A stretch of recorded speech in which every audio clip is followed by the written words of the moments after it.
thank you so much for being here tonight. It means so much to, I think, Northeast Indiana football. I'm glad to be here. Well, I mean, you would think so, but you never know. You're busy. You don't live here, right? You had to come home. Yeah. I guess if you wouldn't mind, Bernard, talk just a little bit about how, humbling this is to be part of this group and to be recognized as a Hall of Famer here in Region 3. You know what? This is, it's a blessing, Case.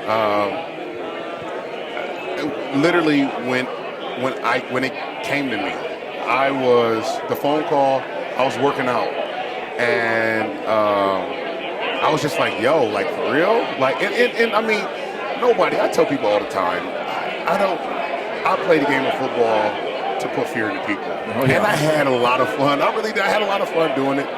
I didn't play for accolades, to be honest with you. I really didn't. And I just wanted to have fun.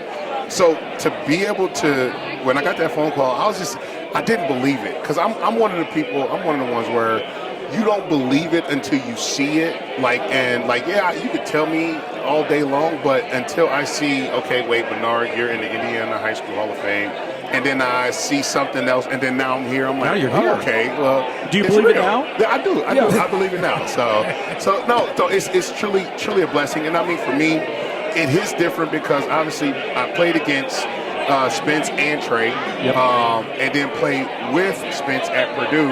And to be able to hug that joker, man, like, I just gave him the biggest hug because, I mean, we fought against each other for so long, and then we fought together for so long, and this is crazy. This is fun. Well, it's, I know I can speak for Jeff. This is a special night for all of us. I mean, guys that have followed Northeast Indiana football. I mean, somebody like me that's been doing game night for 26 years, you guys, coming over to the garage for photo shoots and whatnot, and this is a really, really special class. I mean, all these guys that played in the NFL, of course, Johnny Bright, way over there for Johnny and his family and the Dorfler men. Talk a little bit, if you would, about just your time in Tennessee, what you're doing now, and maybe a little bit about the auto racing. I find that really fascinating, and I love following you on Twitter and seeing you banter, and you're just poking the bear, aren't you? Oh man, look, Case. I mean, so for me, just being in Tennessee, I'm close enough to home where I can get here, but I'm far enough away where family can't get to me if they wanted to. And people like us can't bug you too much. So I mean, that's. It's slow pace. It's for me, my wife, she loves it. She does CrossFit. She's into all of that, and she has her CrossFit girls that she is diehard with. And I'm one of the ones where I thought about coming home. My wife looked at me and was just like, "Yeah, I don't know. I think I want to stay here." Because we've moved around. We've been to L.A., we've been to Houston, we've been to Baltimore, we've been to Kansas City twice, and being in Tennessee, it's just one of those things where. I'm like, okay, cool, babe. You want to stay in Nashville, we'll stay in Nashville. So, being there, that's obviously home. We have a 15, a 13, a 10, and a 7-year-old. Congratulations. So, my 15-year-old, he'll be a sophomore this fall. He plays football, and so pulling them away, trying to go somewhere else, pulling them away from their friends and what they've been, kind of soaked into, that was a hard thing as well. But, man, just living life, training them, training other kids. I train DBs, from grade school all the way to pro level. Okay. So we're doing that. You said something about NASCAR. So I'm with NASCAR. I'm actually signed with Allied. They cover the 48 car with Alex Bowman. So I have fallen in love. This is 3 years in now. And to be able to, coming up in Indiana, I knew nothing about racing. I didn't know anything about any of that stuff. So for me, to be able to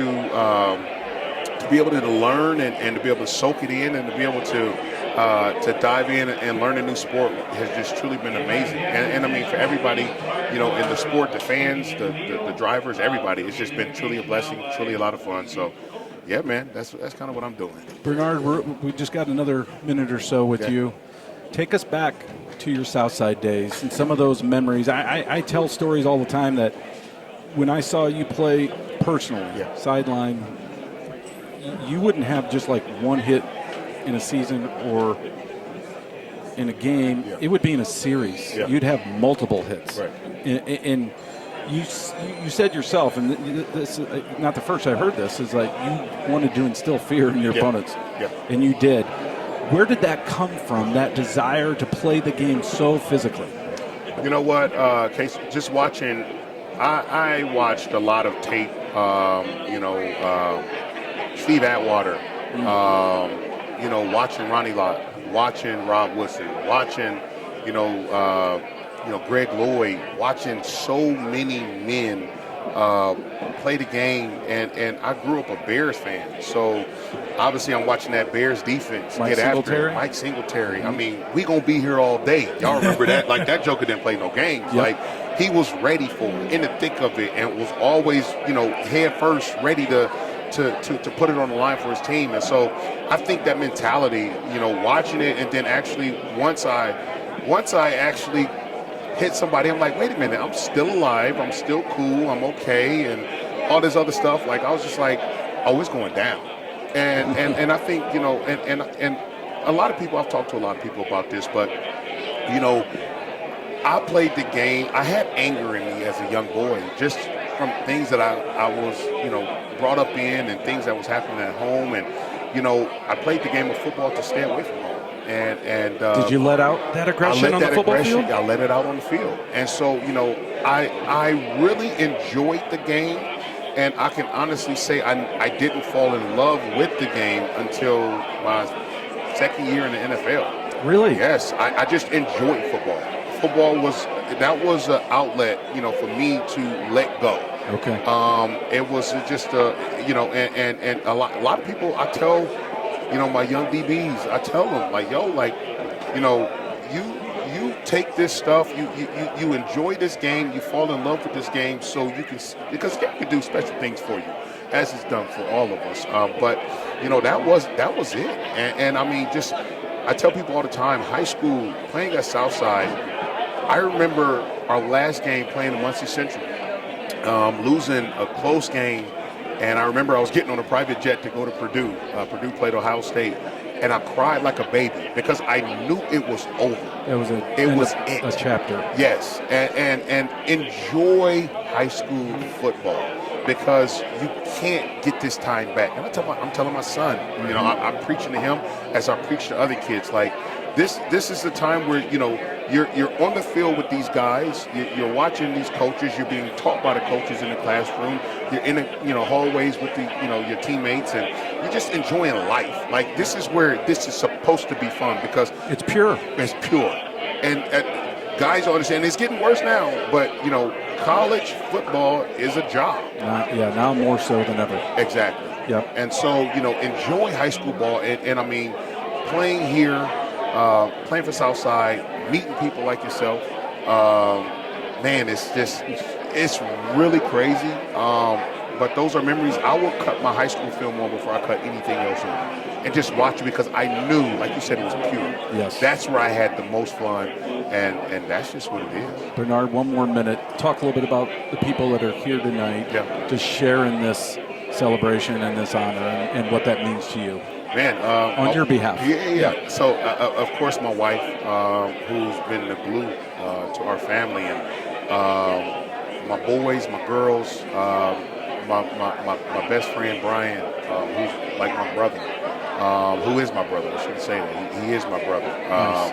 And Coach Nolan, Coach Nolan and Karen.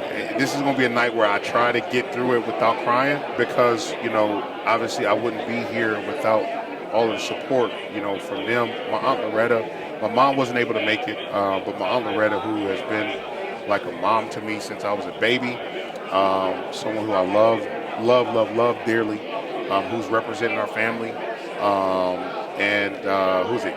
Kim, who I call mom. That's Brian's mom. Her and Jurgen, her husband. You got a whole crew here. I got a few people here, but just from my family to be able to see, I think to my son, my oldest son, Jalen. How cool for them to share in this. Yes. They're here tonight? They're here. Oh, and that's so neat. I actually, he mad at me, but I wore his behind out. We worked out at Southside, and then we went over to St. Francis and did DB work. You're not taking a day off, son. Oh, yeah, no, right? we ain't taking nothing off because when he go back tomorrow, we got to get it in tomorrow. He got to be ready for practice on Wednesday. So love it. It's going down. Isn't that great, Jeff? Oh, absolutely. Great job, Casey. I think you got it covered. I was going to say, though, you remember that hit that Steve Atwater put on Christian Okoye? Oh, yeah. Stopped him in his tracks. Oh, my goodness. That was the hit of all, man. Yes, Second sir. to none. Thank you, Bernard. Appreciate you, Casey. Pleasure. Thank you guys. Congratulations. You're very deserving. Special night for everybody. Thank you, brother. Appreciate you. All right. Ladies and gentlemen, that was Bernard Pollard, former Southside standout, Purdue, and then, of course, in the NFL. Thank you, Bernard.